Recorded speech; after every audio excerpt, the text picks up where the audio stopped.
in the United States, this is responsible for 450,000 deaths. That's from Johns Hopkins in 2016. Now, let me ask you a question. How much more would it be in a country in the Philippines? Now, additional problems we want to solve is digital but vulnerable systems. Because of the pandemic, doctors were forced to go online, and one such doctor went to Facebook and Facebook Messenger. This can pose a problem because Facebook sells your data as a living. So no for privacy there. Next is there are current EMR solutions, but it's cluttered and not accessible in multiple computers. These are all from real doctors, which I've surveyed beforehand. Lastly, we also want to help the earth heal itself. And so Segue is also paperless. Now, enough of that, and let me tell you about our solution, Segue MediRecords, which means to make a transition from one activity to another. So in a medical context, this would be the doctor fully engaging in you and taking notes, just on the side and not really attention heavy. Segue MediRecords is for physicians and by physicians. And in a nutshell, we simplify and centralize, meaning brought by your phone, computers, anywhere, medical records with Notion to help small-scale physicians with patient care. And now it's time for the demo. Now this is what Segue looks like. It's pretty simple, like right on the dashboard, we have the list for patients, a to-do list, and of course, a more in-depth explanation of a patient. So let's go into a patient, shall we? Let's go to a patient named CI Congress. And let's give him a face. So this is his face. And right at a glance, what can you see? That's basic information. Blood type, A+, age, 18, sex, male, and a bunch more important information such as birth date, emergency contact, and insurance company. So at the first look, you get essential information. And not only that, but we also provide resources to doctors to make their works even easier. Let's say, for example, you want to share information. Sure, it's convenient, but we don't take security lightly. So we make sure to give a doctor and a patient sign their authorization for release of health information. And there's also the virtual physical examination based on a research, mind you, because the pandemic has forced patient-assisted virtual physical examinations to happen, which is basically you doing the examination with the guidance of the doctors. So we have them here, and with the link to the research in case they're skeptical. And finally, this is one important part of it because emergency info. Say you've been hit by an ambulance. Let's say CI Congress has been hit by an ambulance. So what doctors can do is they can immediately share this link.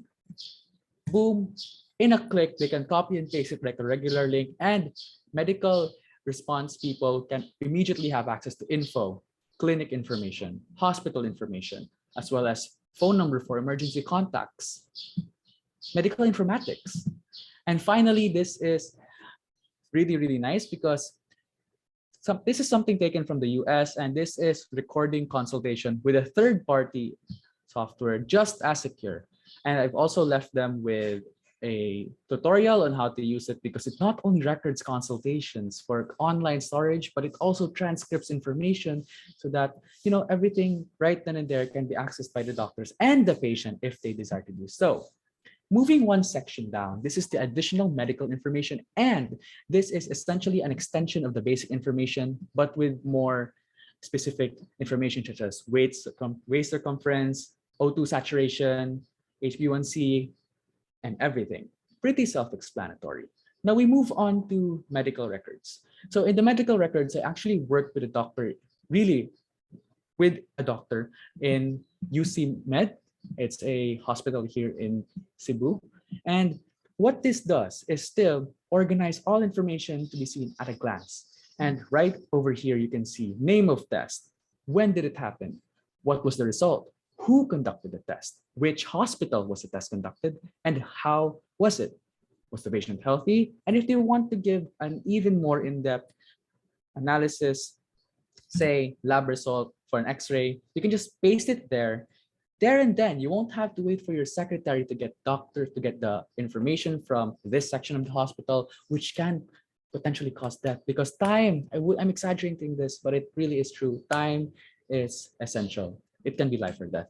And not only that, but it also links to consultation notes on when that specific thing happened. And it's basically the same format, but if you look at here, we can add chief complaint from patient X. What were you as a doctor's observation, diagnosis, and this would automatically fill up the table wherein everything could be seen at a glance, which was this one.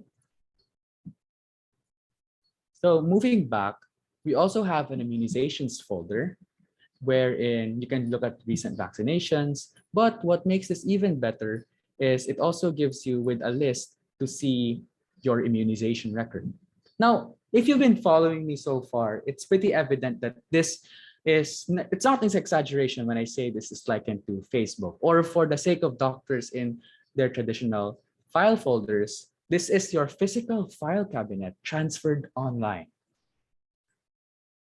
And next, for consultation notes, we've already seen that. For procedures, these were still validated and it still follows the same format, name of procedure, who conducted in which hospital. And for others are other notes that doctor want to make about a certain patient. So let's go back over here. I have a story, another one. Well, it's pretty quick. I had a minor case of COVID, and my experience was we had to constantly update doctors about our temperature and our blood oxygen levels. So what I did here is help doctors at a glance see the current updates of the patient without having them contact the doctor, which results in less friction from getting information transferred. So from the patient's point of view, this is what I see. My temperature is 37.4. I have a 95 O2 saturation. I'm not experiencing body malaise. I have my sense of taste and smell, and I never cough. So if I update vitals, boom, that can be updated there. And boom, this would also be updated there. As you can see, that's May 31, which is right now. But I want to take this a step further. So what I did is I actually coded with Google Apps Script, and in a nutshell, it displays a live chart. So if you can see this part over here, it turns red or blue when it detects an abnormal recording. As you can see in the chart, they're even easy to identify because of the colors, which are red equals danger, orange is almost about danger. And then not only that, but doctors also receive an email as well as a link to the dashboard so that he can update the patient and contact him immediately. So that was it for this one. And finally, we head over to the second to the last part, because one of my future goals for this as an engineer is to make custom fields for specialists. So let's say you're a neonatologist. So you want specific information that an eyes, ears, and nose doctor doesn't want, such as head circumference of the baby. They can immediately add new information blocks if they deem it necessary to.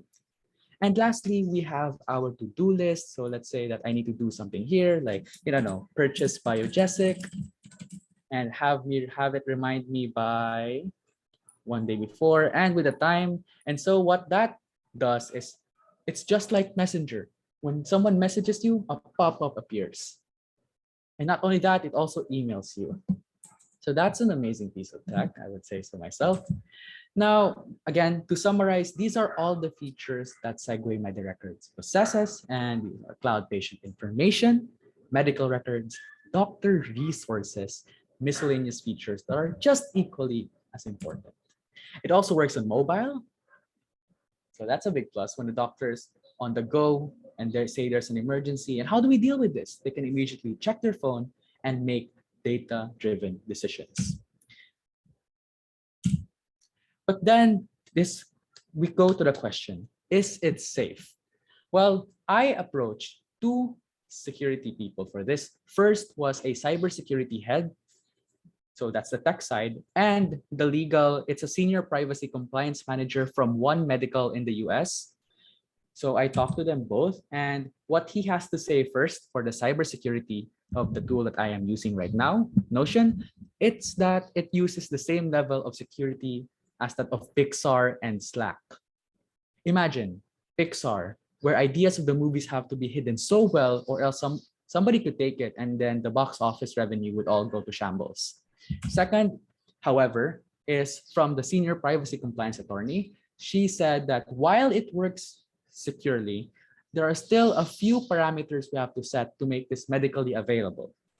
But again, what's the difference between SOC Type 2, the cybersecurity side, and HIPAA? HIPAA compliance. So let me show you these two phones. This phone is waterproof. It's waterproof. It can stay underwater, while this one is water resistant. So the difference between these two is while this gets the job done, it will still suffer in the cases of this, like staying underwater for a few minutes, which can still be dangerous. So there are still improvements to be made, but according to the cybersecurity head, when I got back to him for this, it will be quick to do. And this is for our business model for sustainability. And then for our competition in the Philippines, while we acknowledge that certain EHRs exist, they are not as easy to use and as free. And they're costly. Because one thing I forgot to mention is Segue is free. It's free of use because it was our initiative to give back to the doctors after seeing how they suffered through the pandemic. This is our team. We are grade 12 students from Science and Technology Education Center. And testimonials from doctors, because it's easy. Even this interview, it's from doctors age 26 to 60 years old. So I'm going to be showing you validation on the next few slides. But for qualitative analysis, their perception of Segue is Segue is a dependable companion, but there still are the limitations of people resistant to tech, especially the older generation. Now, for my respondents, they are doctors from Mactan Doctors Hospital in Lapu-Lapu City. And for recommendations, they want to make it smart and dynamic. If you use your messenger app, you do know that it autocorrects, right? So they want similar kind of functionality. And lastly, they want Segue to be offline. Well, there's a sort of a gray line here. Segue can work offline, but for it to update across your computers, your multiple accounts on your web, on your computer, on your laptop, and on your cell phone, it needs to be at least connected just to synchronize. However, if you are in a rural area and all you have is your phone, it will still get the job done. So the interviewed physicians likened Segue MediRecords to that of a dependable companion, but again, they were hindered by the generational gap or the digital divide. So they recommend Segue to be like Google's Care Studio and to give it more offline capabilities. So these are the doctors, they're so kind.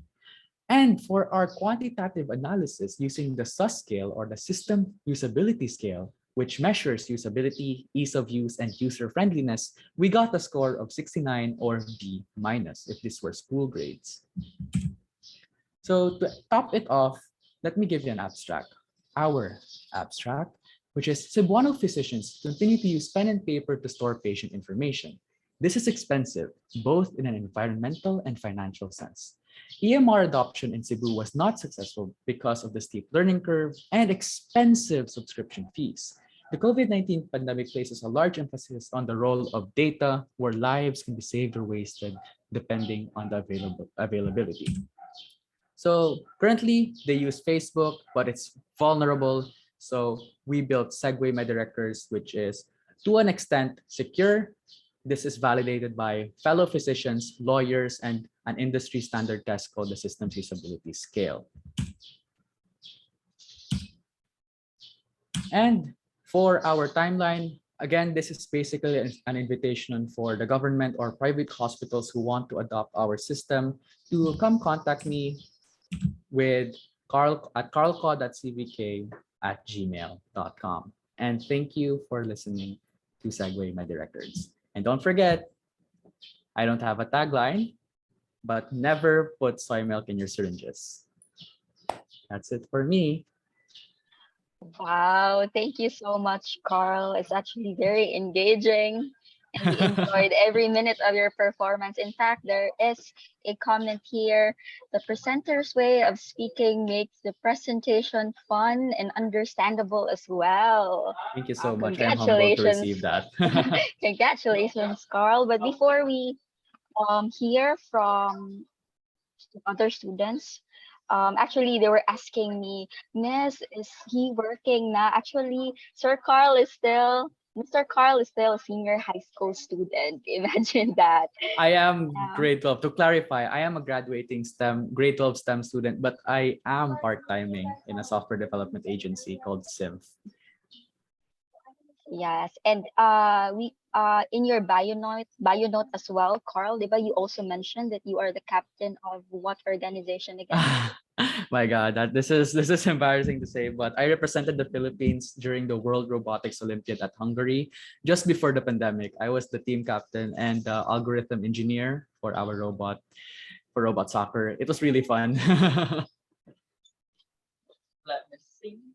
Okay. Okay. Congratulations for that presentation, Carl. And let's hear from Queenie Magdasal. She has a Mhm. reaction and a question as well. Okay. Hello, congratulations for a job well done and for completing your research. I am a graded student and I am interested about your research and I find it very relevant in better access to comprehending patient information and histories, and it's very Mhm. helpful. With that said, I have a question. Yes. The use of telehealth had a significant increase in the year 2020 to 2022. And Wow. with that Okay. said, what can you say about the current status of EMR system in the Philippines? And with the results of your study, what should be the qualities that hospitals should consider in choosing the right EMR? Okay, thanks for that question, Queenie. Let me answer your first question first, which is if correct me if I'm wrong, but your first question was what are the states of EMR today? So to answer that, based on my in-person interviews at Mactan Doctors Hospital at Lapu-Lapu City, I have met both doctors who were enthusiastic. Well, most of them was enthusiastic, but this may be a biased opinion because I am the creator of Segue. They were pretty much enthusiastic in adopting new systems. However, environmental conditions did not enable them to do so. And what are these said environmental conditions? First is the quality of data reception. Unfortunately, though it's a hospital, they I could barely open Segway. Though Segway, note that Segway is light because it primarily runs on text information instead of images. So that's a significantly large gap in terms of loading speed. But what I encountered there was of all my three carriers, I tried to use Dito, tried to use Smart, I tried to use Globe.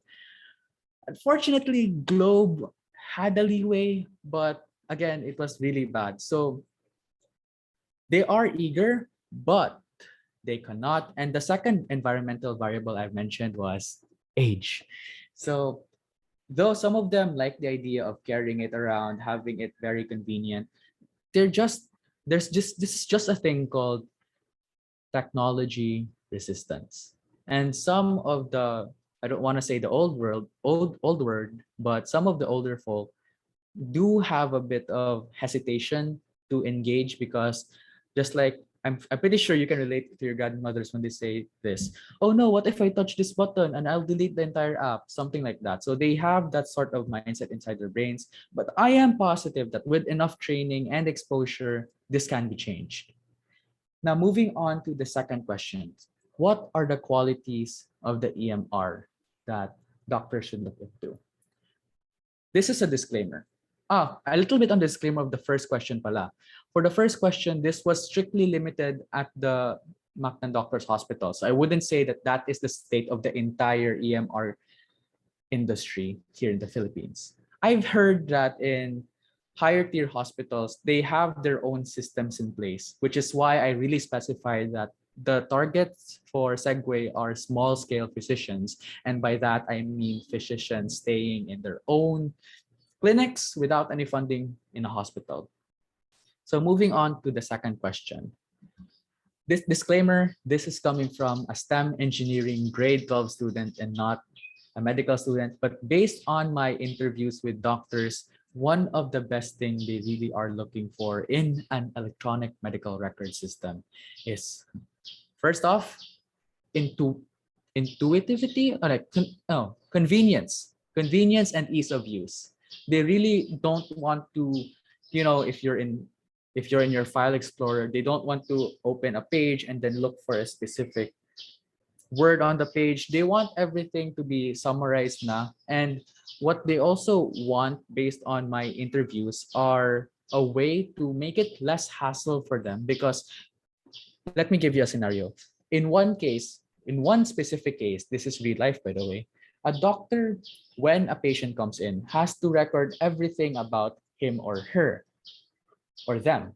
So what you usually would do is, they would check only the eye, for example. My concern is only about the eye. So they only check the eye. But their current record system, it obliges them to check every other part of the body too. So one solution that a doctor did is they already had it still in another electronic medical record. They already had everything checked out, and then the doctors will only have to X the part where there was an issue or a concern. For example, in this case, the eye.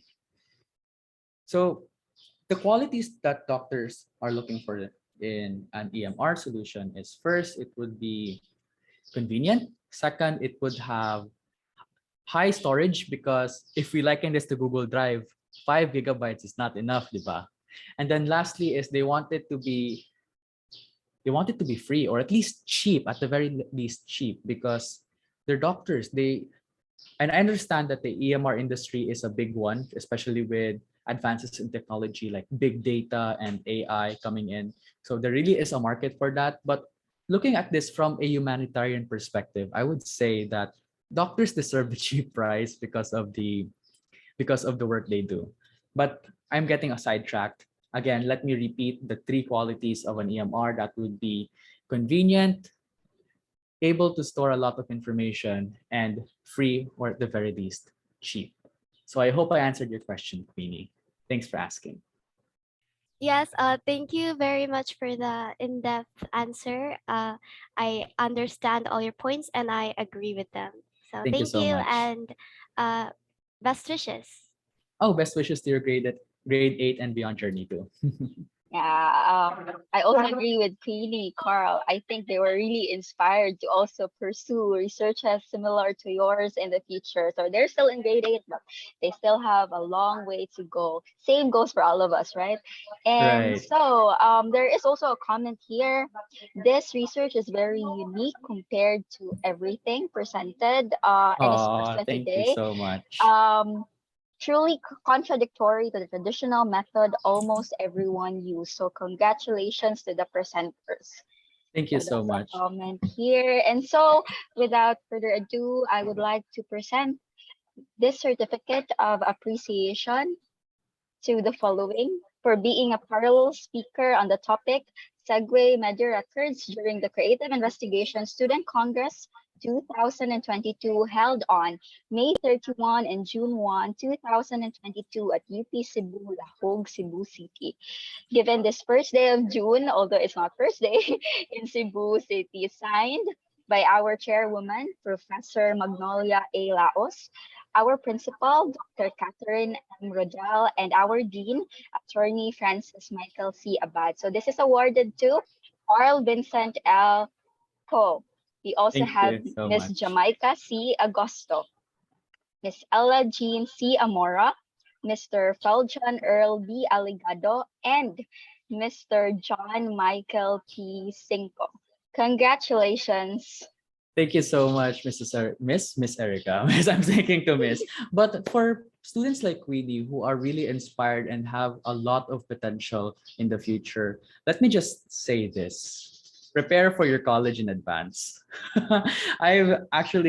This is a little bit of a sideline talk, but you should really, really prepare for college because there are a lot of opportunities both local and international, that will fit to you, to your needs. Because imagine a full ride scholarship, everything free in, say, Canada. I mean, the Philippines is nice as well, but if you have preferences and the likes, please start now, because honestly, I am a victim of late applications and everything, so I don't want you guys to experience the same.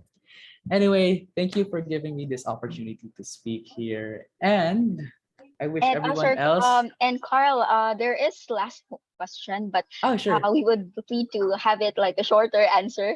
I would like to Go. accommodate this question. How can you assure that users, how can you assure the users rather that their personal data is not being misused in any way?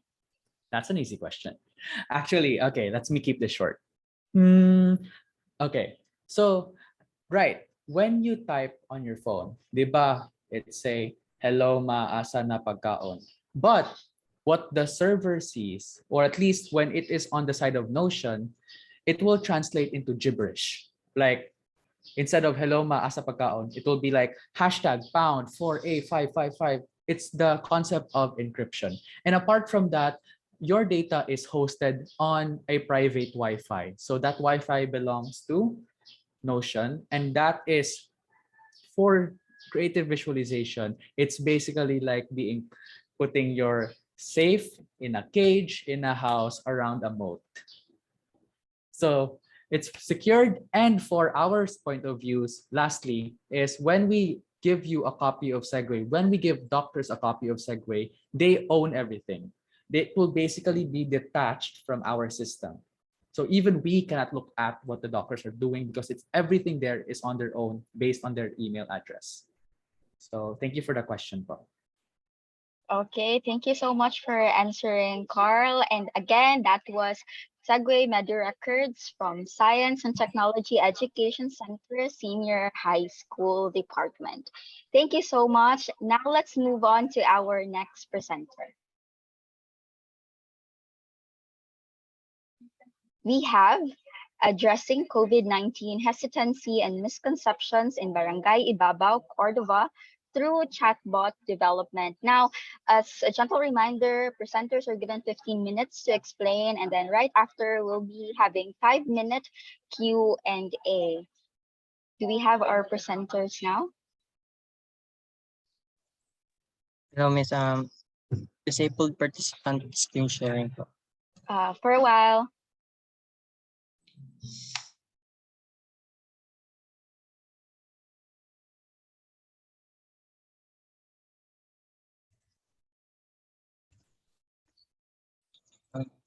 Uh,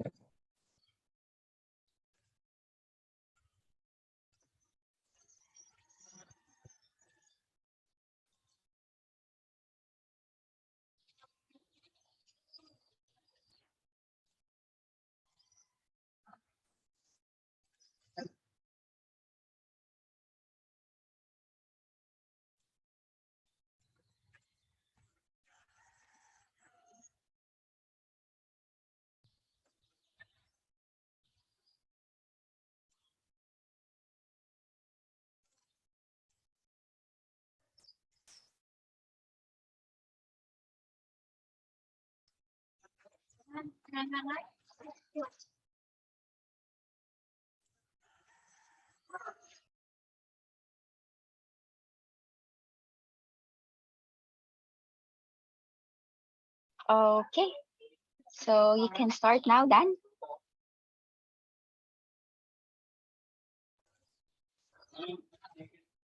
um, Good afternoon, everyone. Together with my partner, we are here to present our research study entitled Addressing COVID-19 Hesitancy and Misconceptions in Barangay Ibabaw, Cordova through Chatbot Development. Okay. Due to COVID-19 claiming the lives of millions of people around the world, vaccines were developed to gain resistance to the said virus. Unfortunately, the side effects of taking the vaccines caused some Filipinos to refuse to take the COVID-19 vaccines. A survey by Pulse Asia showed 6 in 10 Filipino adults were not inclined to take any available vaccines related to COVID-19. Furthermore, the percentage of Filipinos hesitant to take a shot doubles when it is related to COVID-19. Taking this into account, education programs aimed at enhancing health literacy may successfully reduce vaccination reluctance caused by misunderstandings as stated by Zhang et al. 2021. With misinformation spreading throughout communities, chatbots are feasible options in combating COVID-19 misinformation. This is especially significant in the digital age where chatbots are increasingly more popular since they are accessible,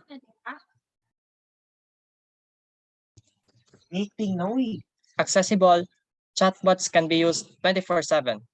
In addition, health chatbots would be greatly beneficial in reducing panic and diminishing the spread of false information during the pandemic.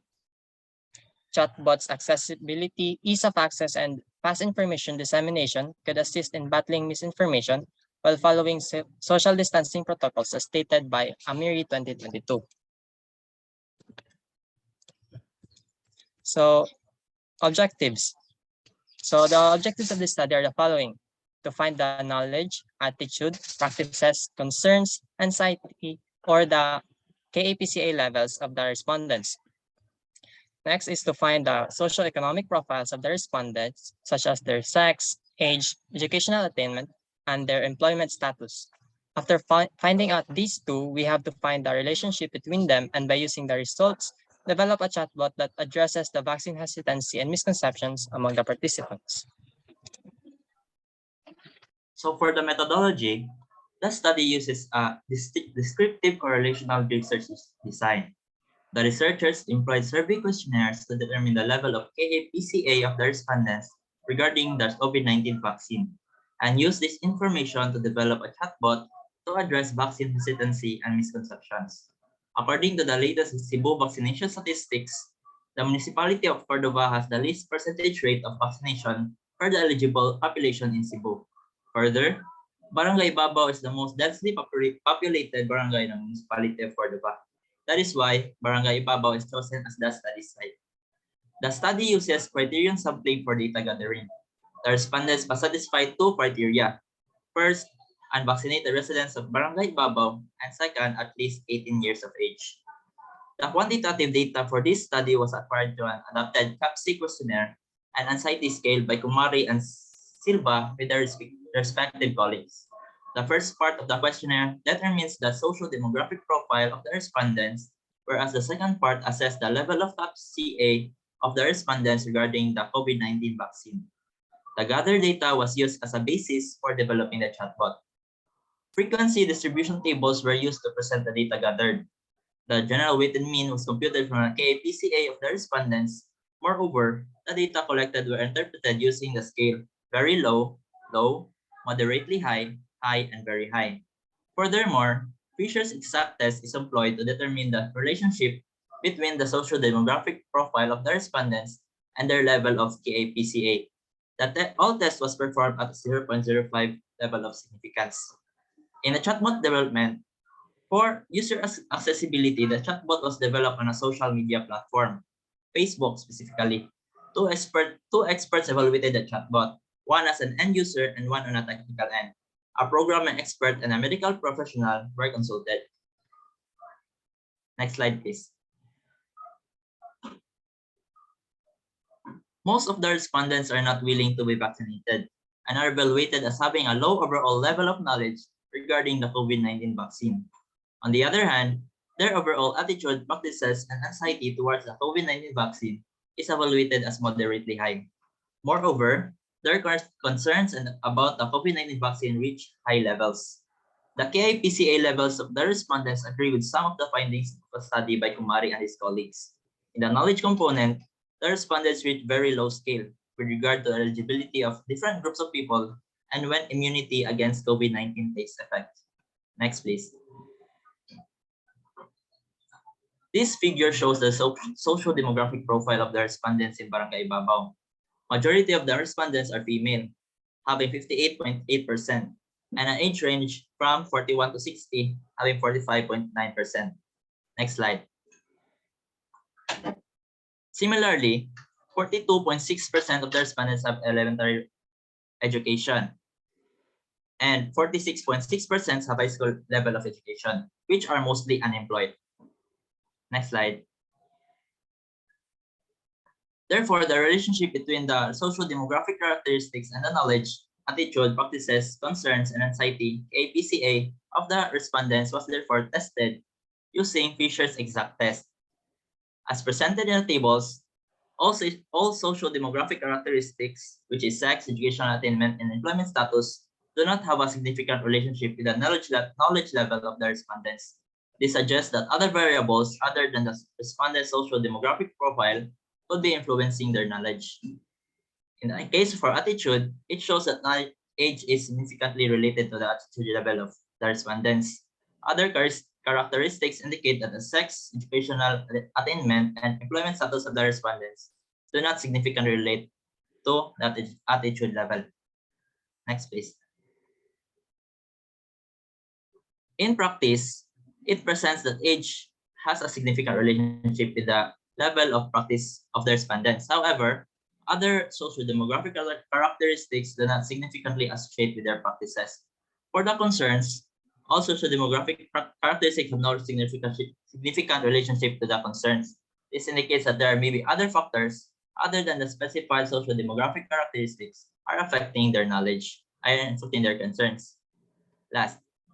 In the last component, anxiety, none of these social demographic characteristics have a significant relationship with the level of anxiety, which implies that there may be other factors impacting the anxiety of the respondents rather than this social demographic profile described.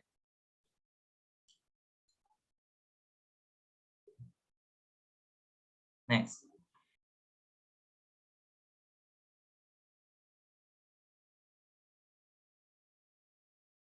Muted ka, Jose.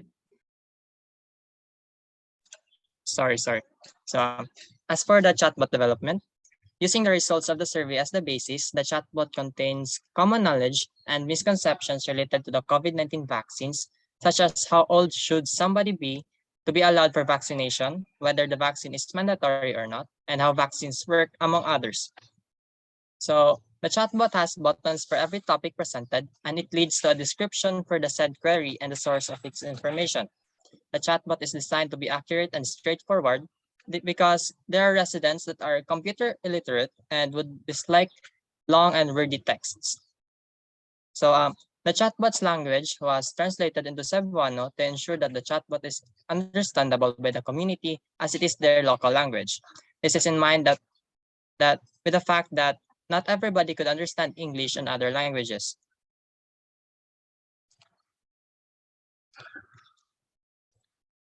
Okay. After the initial development of the chatbot, it was reviewed by 2 experts related to medicine and programming. As they suggested, knowledge about rapid antigen tests and improvement for navigation was implemented.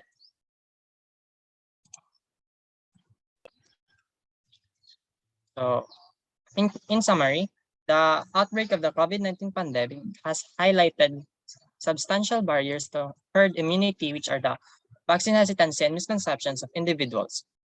Overall, the study showed that age plays a significant role in the attitude and practices of the respondents towards the COVID-19 vaccines.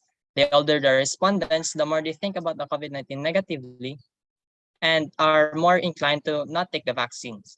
In this regard, the null hypothesis of the study is rejected. For future studies, the researchers recommend that additional characteristics for a social demographic profile should be included to further assess the relationship between the social demographic profile and the KAPCA levels of the respondents. Lastly, the developed chatbot should be deployed to determine its effectiveness in addressing the COVID-19 vaccine hesitancy and misconceptions of the respondents in Barangay Ibabaw, Cordova, Cebu. After finding its effectiveness, it is recommended that the chatbot is adapted according to the results and it should be used to help address vaccine hesitancy. So that's all for our report.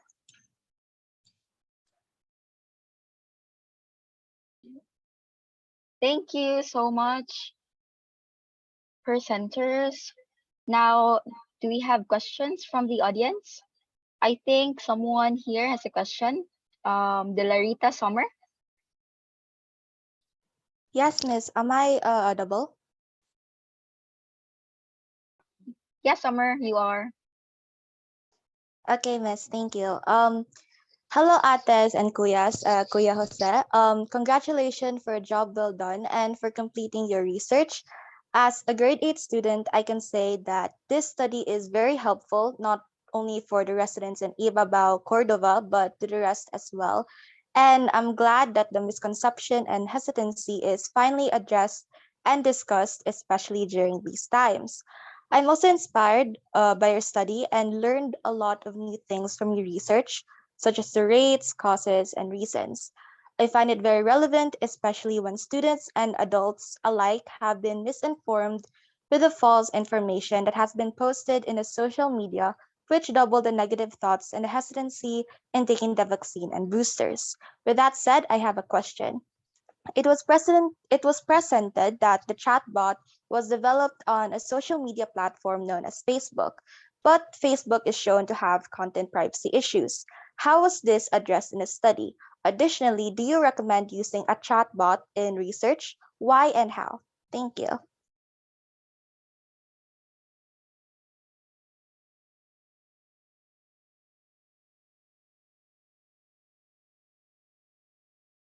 Yes, Jose and Dan.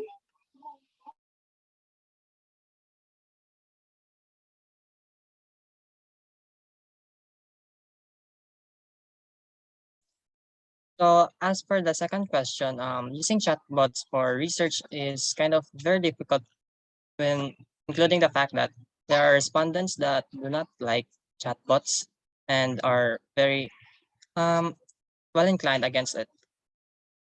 As for the first question, we haven't so as what was the first question again? So It was presented that the chatbot was developed on a social media platform known as Facebook, but Facebook is known to have content privacy issues. How was this addressed in the study or your study? um, we still haven't taken that into account, so I think that would be points for improvement for the chatbot development. That's all. Okay, thank you so much and good luck Thank on your you. journey. Okay, so that was Summer Delarita from grade 8. And I think there's also another one who wants to ask a question. Gian? Yes, Miss. Good afternoon. And I want to inform first that I can only open my mic and my camera is temporarily unavailable. But first of all, thank you so much at Kuya Radi for your informative, intriguing, and eye-opening research and presentation. I really have hopes for this plan and project to be possible, and I think that this can be implemented with further efforts and teamwork. Now, my question is there any other ways to use technology to your advantage in persuading and encouraging citizens to vaccinate aside from chatbots? Because in some cases, and even by experience, I observed that a lot of people doesn't trust chatbots or even any bots as source of information or a source of encouragement that much. That's all. Thank you.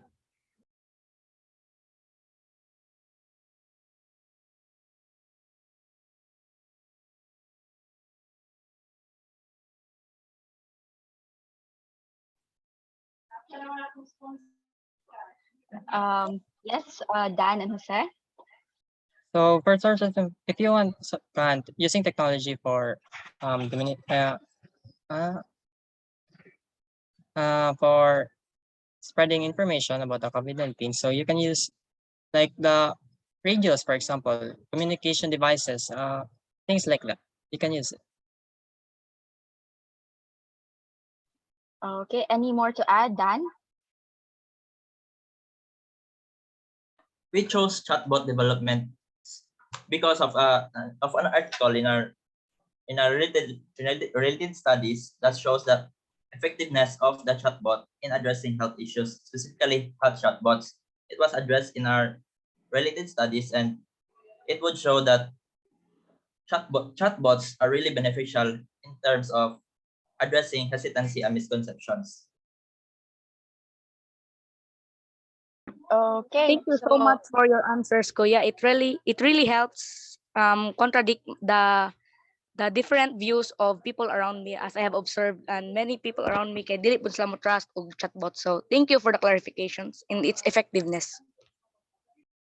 Yes, and I think that's also very relevant and timely, since we have been talking about many people who are very hesitant to take their vaccine shots. And knowing the novelty of this study, we are using chatbots to actually try to address that problem. So with that being said, we would like to congratulate and present the certificate of appreciation to the following as parallel speakers on the topic: addressing COVID-19 hesitancy and misconceptions in Ibabaw, Cordova through chatbot development during the Creative Investigation Student Congress 2022, held on May 31 and June 1, 2022 at UP Cebu, Lahog, Cebu City.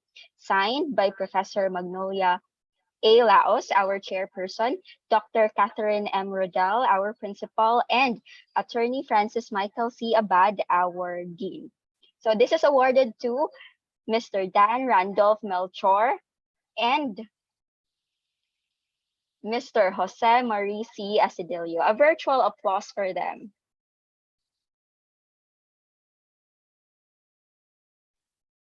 Okay, now let's move to our last presenter for today. For a while. Okay, now the last presenter will be talking about souvenir purchase motivations and product attribute preferences among arts and design students amidst the pandemic. Basis for product development. The presenting authors are the following. We have Baronia Nadine, Daniel Julia, Mingo Atia, Mionis Dayan, together with their advisor, Miss Flor de Lisa S. Gagani. A virtual applause, please. Hello, good afternoon. Can I be heard, ma'am? Good afternoon. Yes, you All can. right. Give me a moment to set up our presentation, please.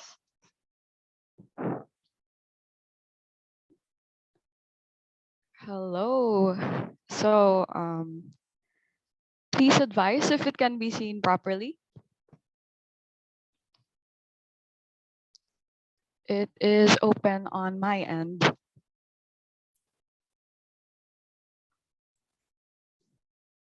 Yes, we can see it. Thank you, ma'am. So, all right. Let me start. First of all, it's a bit nerve-wracking to be the last, but let's get on with it. Good afternoon, ladies and gentlemen. I am honored to be presenting our study in front of you today, entitled Souvenir Purchase Motivations and Product Attribute Preferences Among Arts and Design Students Amidst the Pandemic, and this is a basis for product development. I am Nadine Kiandra Baronia from the Arts and Design track of University of San Carlos South School, and together with me is Miss Athea Bless Mingo. First of all, let me say that I'm very honored to be an AD student here in the myriad of very talented STEM minds. And so I hope that this presentation will also inspire you to appreciate the arts and the sciences as well together.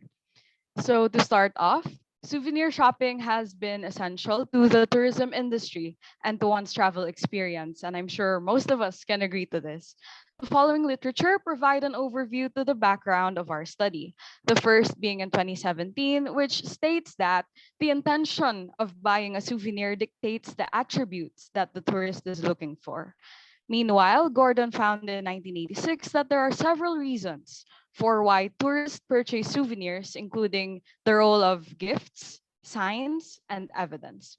Lastly, a couple of studies also showed that tourists consider attributes or characteristics of an item before making their purchase. We were motivated to conduct this study as arts and design students in order to have a basis for product development for one of our other subject matters. And as well as that, nobody has done a study with the sample and the same location. And this correlation with these variables have not been made before based on our research. So Mingo, can you please explain this part if you're here? Thank you, Nadine. I am Athea. And for the theoretical background, we have Fishbin's theory of reason action. According to the theory, consumers act on behavior based on their goal to achieve or obtain a specific consequence. Meanwhile, the Samuelson's theory of revealed preference, if a customer selects one choice from a set, that option must be the preferred option. Here we present to you our conceptual framework of our study, wherein supporting the first variable, souvenir purchase motivation, is a theory of reason action, while the second variable, which is the product attribute preferences, anchored by the theory of revealed preference. Uh, both of these theories contributed to the research process and were successfully used as evidence to support the study's findings. Here we have the statement of the problem. We present to you the main objectives of our study, which we will discuss in detail later. Mainly, the study aims to determine the relationship of souvenir purchase motivation and product attribute preferences among the grade 12 arts and science students in the University of San Carlos South Campus for the school year 2021 to 2022. In the methodology, in where methods are used are quantitative non-experimental design supported by qualitative data, and we used data descriptive correlational method. For the respondents, our sampling frame consists of the two blocks of grade 12 arts and design, which is A and B. Students were in 50 respondents were chosen at random through probability sampling, specifically stratified random sampling. As for the environment, it is at the University of San Carlos South Campus. The instruments used are a standardized liquor type survey questionnaire from the studies of Wilkins and Swanson, which our instrument underwent tests to check its validity and reliability. For the data gathering procedures, a transmittal letter and letter of informed consent were sent to the participants. To get the surveyed sample population, Google Forms were used. Then Microsoft Excel was used to apply the statistical treatment of data. Through Google Meet, 4 respondents from each of the 2 blocks are used to record a virtual interview where they were chosen through convenience sampling. And for the data analysis, we use the simple percentage to analyze the profiles of the respondents, while mean and standard deviation to analyze level of souvenir purchase motivation and level of souvenir attribute preferences, and the Pearson R is used for the correlation. Thank you, Mingo. So now I will briefly present to you the results of our pilot testing. So for this, we had grade 11 arts and design students with us. And this is based on the Cronbach's Alpha internal consistency range. So the first questionnaire, souvenir purchase motivations questionnaire, garnered a Cronbach's Alpha coefficient of 0.880, which is considered as good. Meanwhile, product attribute preferences questionnaire was found at 0.775, which is acceptable. So in conclusion, all of the data from the instrument are reliable when used in this study. Moving on to the results and discussions, my favorite part of our entire study. I present to you the results for the first problem. What is the level of souvenir purchase motivations among grade 12 arts and design students in terms of subproblem 1.1, buying souvenirs as gifts? So these results showed that the respondents sought souvenirs for others aside from themselves. And this is very relatable. So the highest ranked item stating buying souvenirs for others shows that you are thinking of them is very high. Overall, the level of this motivation, so in terms of gifts, is high. And to support these data, one of the respondents stated, if I travel to a certain place without a family member, I'll buy a souvenir item for them that would make them feel my experience. So the next table following are the results for the second subproblem, which asks to measure the souvenir purchase motivation in terms of buying souvenirs as memories. So we found that the respondents sought souvenirs as physical mementos relating to their travel experiences. And this implies that they purchase souvenirs which evoke a memory or memories of the place where they stayed. So the highest ranked item here states that souvenirs allow me to have a memento of where I've been. Exactly. It's rated very high. And one of the respondents expressed in our interview, I buy souvenirs mostly to remember where I've been. And another one said that the purpose of souvenirs is to help you remember where you went. So overall, the level of this motivation in terms of buying souvenirs as memories is very high for the grade 12 arts and design students. Next, we have the results for the third subproblem, which asks to measure the souvenir purchase motivation in terms of buying souvenirs as evidence. So evidence and memory are differentiated in this case. These show that the respondents also bought souvenirs not just to remember, but to prove that their journey did happen. So the highest ranked item stating I like to buy souvenirs that identify where I've been is very high. Overall, the level of souvenir purchase motivation in terms of buying souvenirs as evidence is high. So statements such as souvenirs are like physical evidence besides pictures and videos that we traveled somewhere and proves that we went there before, as well as I look for souvenirs that can be displayed at home, and I assure you that wasn't my mother saying that, were made by some respondents in support of the data gathered. So next, please. To present the results and discussion for the second SOP and the second variable. What is the level of preference among the grade 12 arts and design students for souvenir products in terms of the first sub-problem, care and travel? Where the respondents valued attributes relating to functionality and manageability. The results show in our study the highest ranked item stating price is very high. Overall, the level of product attribute preference in terms of care and travel is very high. To support this, one of the respondents expressed emphasis price, saying they preferred smaller keychains because they are cheaper. One respondent expressed, even though the souvenir is cheap, at least the thought is there. The second sub-problem which is in terms of aesthetics, the respondents placed heavily importance in the beauty of a souvenir to influence their purchases. The result shows the highest ranked item stating appealing design is very high. Physical attractiveness of an item is a major consideration, not only items, but also people. Overall, the level of product attribute preference in terms of aesthetic is very high.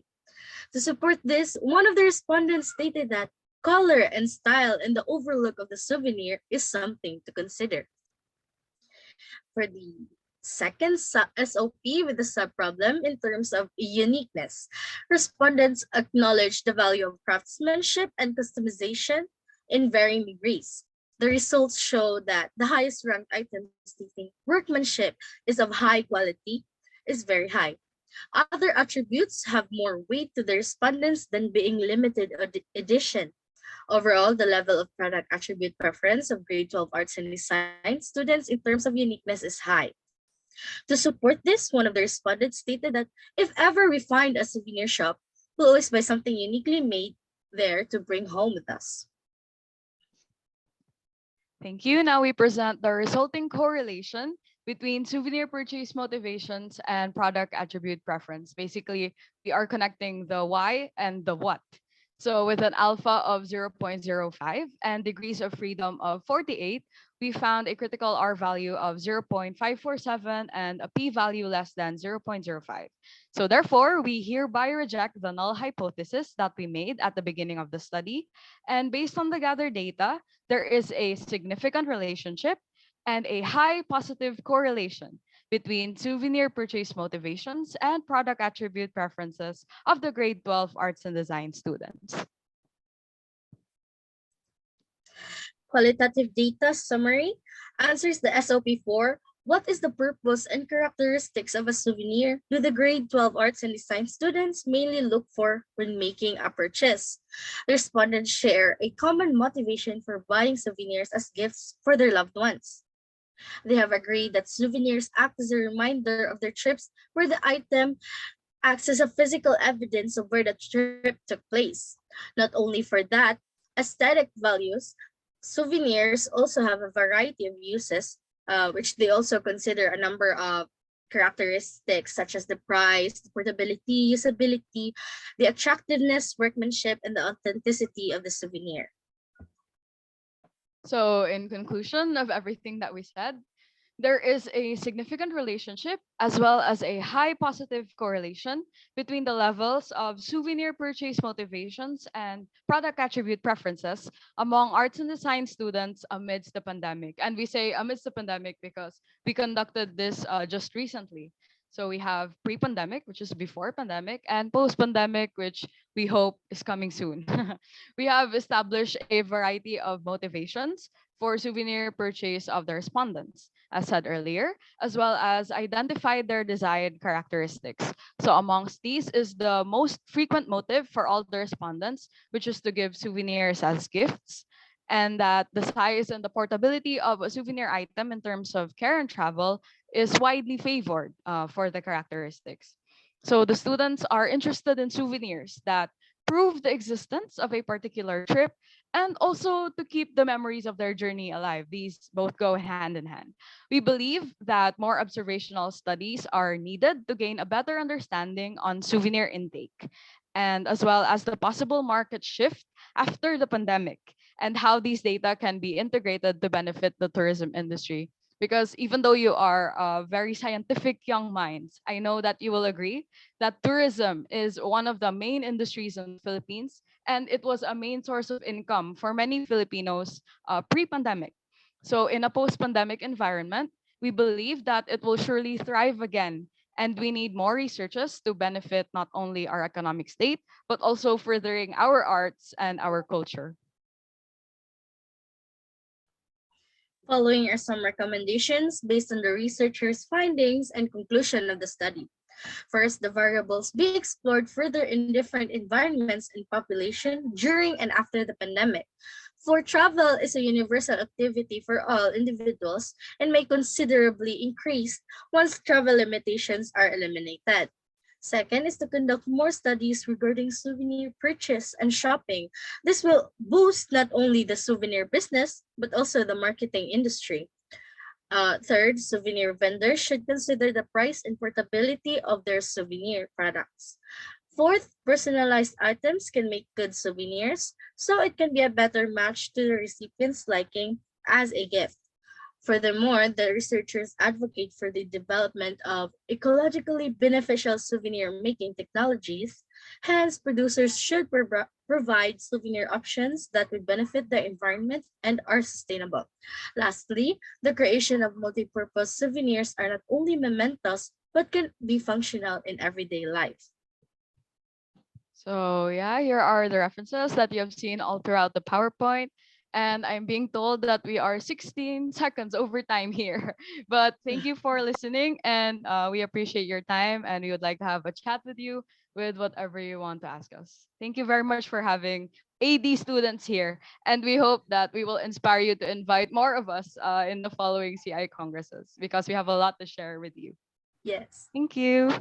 Thank you. Wow, thank you so much, Nadine and Atia. Actually, as someone who also collects souvenirs, I was refreshed with the idea. So we also have comments here, like this study is helpful and captivating, especially when summer vacation or rather school break is near. So this information or study is interesting to learn and know. That was from summer of grade 8. And we also have here a question from Mr. Kenneth Gallardo. What does authenticity mean with regards to the souvenirs? Again, what does authenticity mean with regards to the souvenirs? All right, thank you very much, Kenneth, for that question. So I'll give you a scenario. What we mean with authenticity here is the difference with those items that you find in Shopee with Cebu pasted on them that everyone can buy. And basically, those items that are for sale when you go to Cebu directly from the artisan who's making it. And you can either see them make it or it's just for you, and you can verify for yourself that it's really made in that area. So it's not just Cebu plastered on a made from China item. And this is in support of our local art industry, definitely. I hope that answers your question.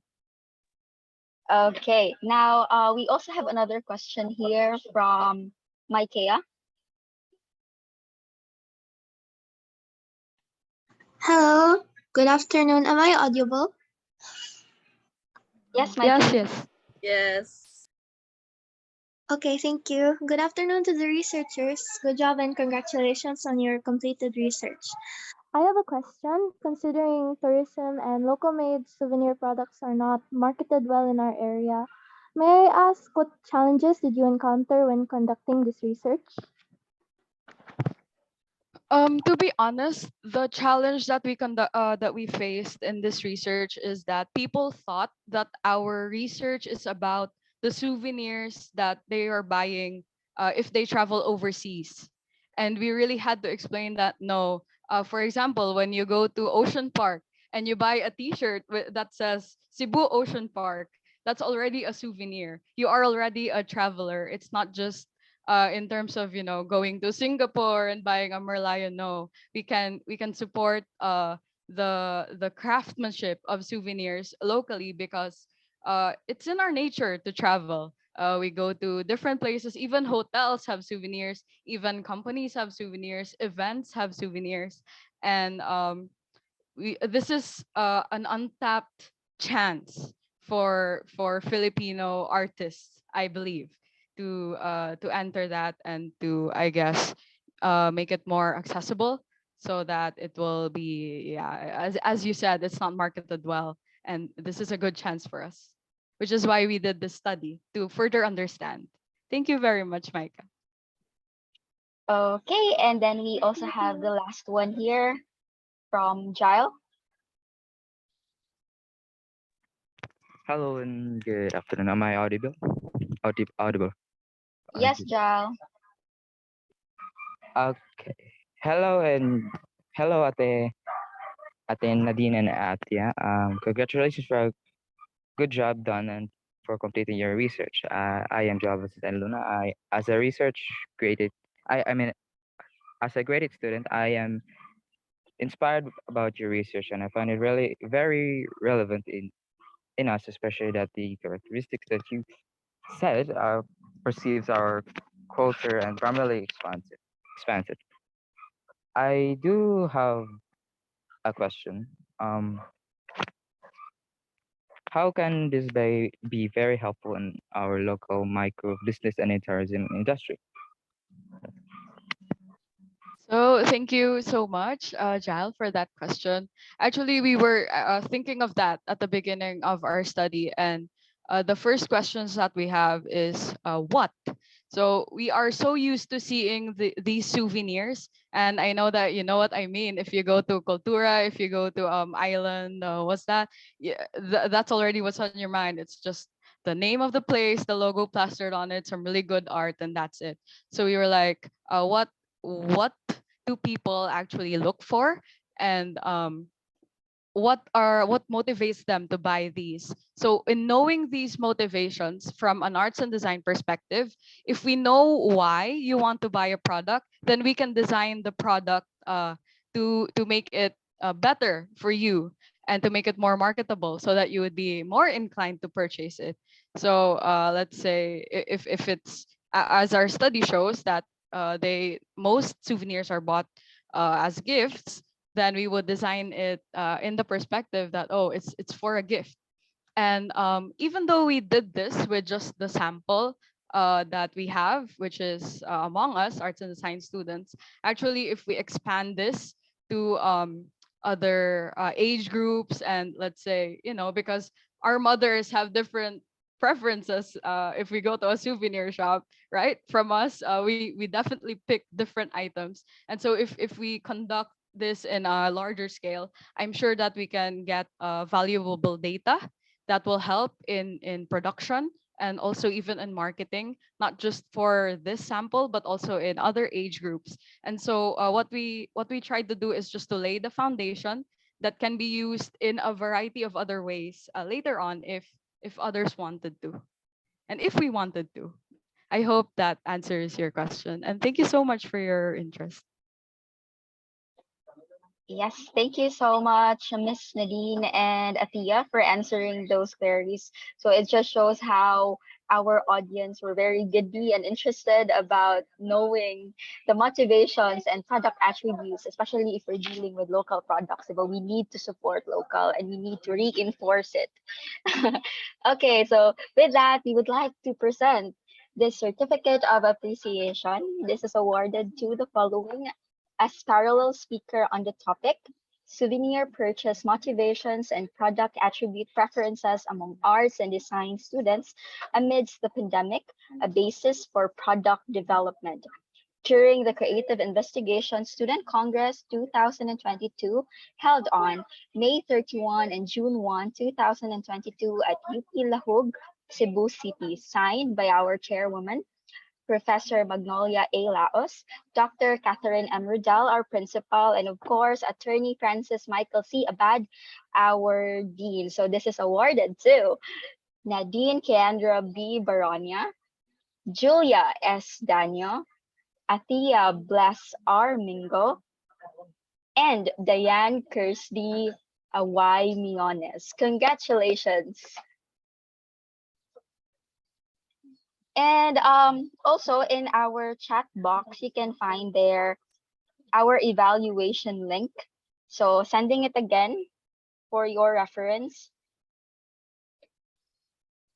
for a while. All right, it has been a very productive day. Would you agree? We have learned a lot, we have absorbed a lot, and I think it also sparked motivations and inspiration that in the future I could also pursue topics like this. And in the future, I could also be the one presenting my topic here in a research congress. So if you don't have any questions, again, the link for today's evaluation is placed in our chat box. And we appreciate your attendance for today's session, and let's congratulate again our speakers for a very good job in present. It's not easy to present. No, it's not easy making researches, and it's not easy also presenting it. So tap yourselves. You did a very great job today.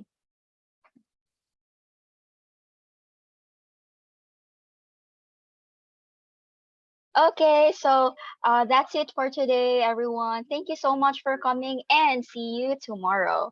Goodbye. Thank you, Yes. thank you.